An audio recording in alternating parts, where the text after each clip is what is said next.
Heho Pop Gengs!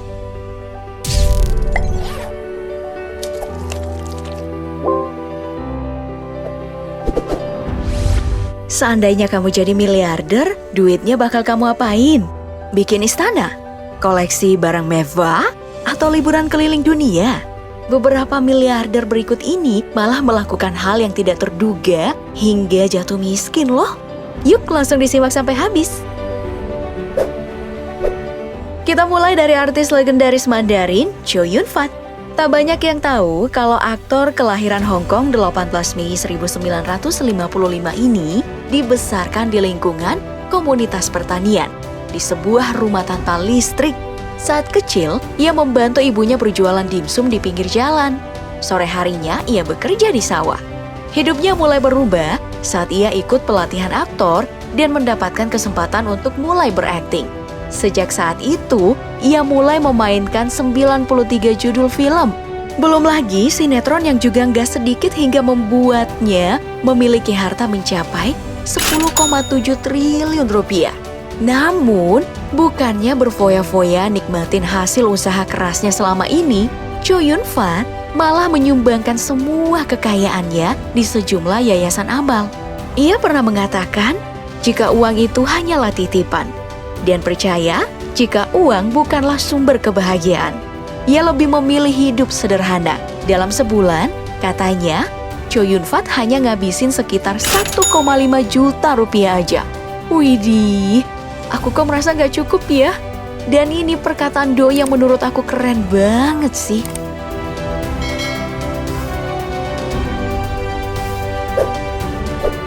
Selanjutnya ada Sulaiman Al-Rajhi yang pernah dinobatkan oleh majalah Forbes sebagai orang ke-120 terkaya di dunia. Pada tahun 2011, tercatat hartanya mencapai 110 triliun rupiah.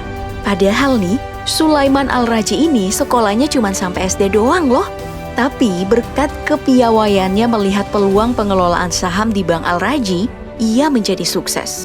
Selain bank, ia juga memiliki kebun kurma terluas di daerah Qasim dekat Riyadh, Arab Saudi. Luasnya mencapai 5.466 hektar. Namun nih, karena pernah jatuh miskin sebanyak 2 kali dalam hidupnya, ia pun memutuskan untuk melepas semua hartanya agar bisa hidup bahagia, tenang, dan damai. Pria berusia 96 tahun ini kemudian memutuskan untuk mewakafkan ladang kurmanya kepada Yayasan Al-Khairiyah untuk dibagikan gratis saat bulan puasa di masjid. Hingga pada tahun 2012, ia menerima penghargaan internasional Raja Faisal atas jasa-jasanya dalam menyumbangkan setengah kekayaannya untuk kegiatan amal. Setelah menyumbangkan hartanya, Sulaiman Al-Rajhi tak lagi menyandang gelar orang terkaya di dunia dan menjalani hidup sederhana. Karena menurutnya seluruh hartanya semata-mata hanyalah titipan Tuhan yang kapan saja bisa ditarik kembali. Wah, setuju sih.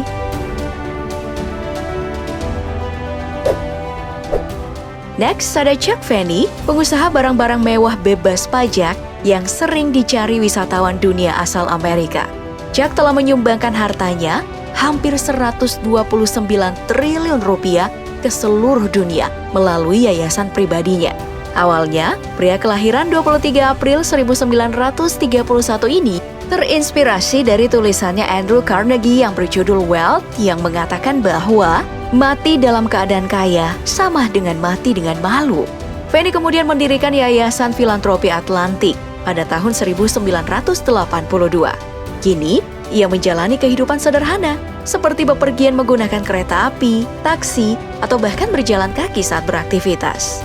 Tinggal di sebuah apartemen 2 kamar tidur di San Francisco bersama istrinya Helga.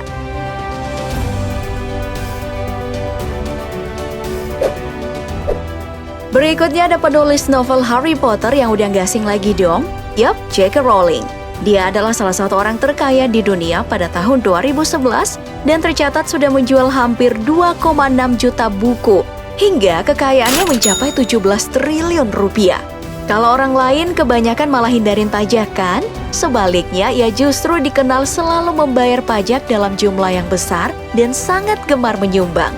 Ia membantu para orang tua tunggal mendapatkan pekerjaan dan kembali bersekolah, mendirikan fasilitas penitipan anak gratis, Pokoknya gak jauh-jauh dari pendidikan yang mencapai 2,2 triliun rupiah. Bahkan baru-baru ini, saat terpapar COVID-19, ia menyumbangkan 17 miliar uangnya kepada para tunawisma dan korban kekerasan dalam rumah tangga selama pandemi. Dan kini, ia bukan lagi penulis terkaya di dunia karena memiliki harta pas-pasan sekedar untuk melanjutkan hidup. Baik banget kan?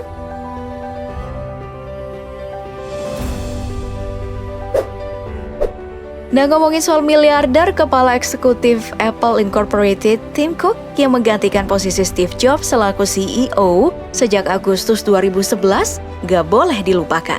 Ia mendapatkan posisi itu karena memang dikenal sebagai pekerja keras. Bayangin aja, pertemuan pertama Tim Cook dengan staf pada hari pertama ia bergabung di perusahaan ini di tahun 1998 lalu, rapatnya berlangsung sampai 11 jam loh. Wow. Alhasil, gak heran kalau dia ini mampu memiliki kekayaan sekitar 14,6 triliun rupiah.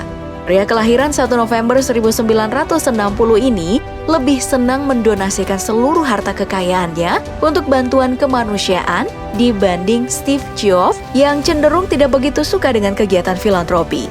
Dalam sekali, ia pernah menyumbangkan uangnya sebanyak 28 miliar rupiah. Tentu itu bukan sekali aja ya ia melakukan hal baik seperti itu. Jadi bisa dikata, memang kini hartanya berkurang banyak dan menjadi miskin jika mau dibandingkan dengan para miliarder lainnya.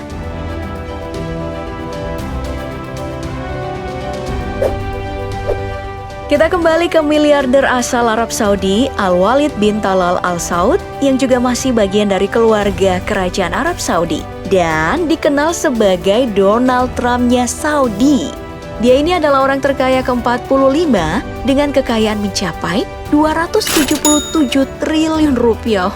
Itu dari hasil saham dan bisnis properti, serta memiliki hotel. Salah satunya adalah Hotel Raffles.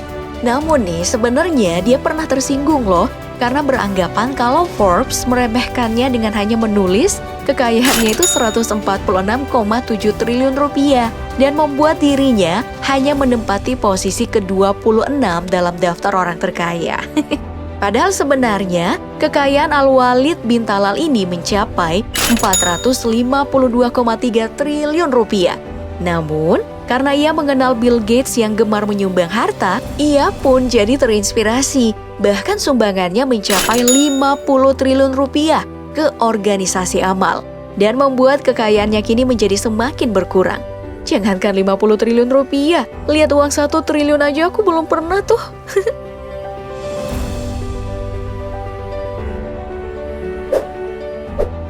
Dan yang terakhir adalah Karl Rabener, pengusaha Austria yang mendirikan organisasi nirlaba My Microcredit. Total hartanya diperkirakan mencapai 50 miliar rupiah.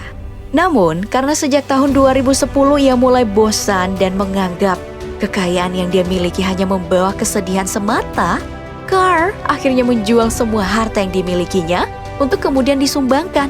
Mulai dari rumah mewah di Prancis senilai 10 miliar rupiah, 6 koleksi pesawat terbang layang seharga 6 miliar, belum lagi mobil mewah, perabotan, dan hiasan seperti lukisan, vas bunga mahal, dan lampu-lampu cantik semuanya habis dijual. Setelah itu, ia mengaku lega dan terbebas dari penjara duniawi ini setelah menjual kekayaannya. Wah, ada ya orang bisa bosan kaya? Mungkin karena kita ini Miss Queen jadi terheran-heran lihatnya.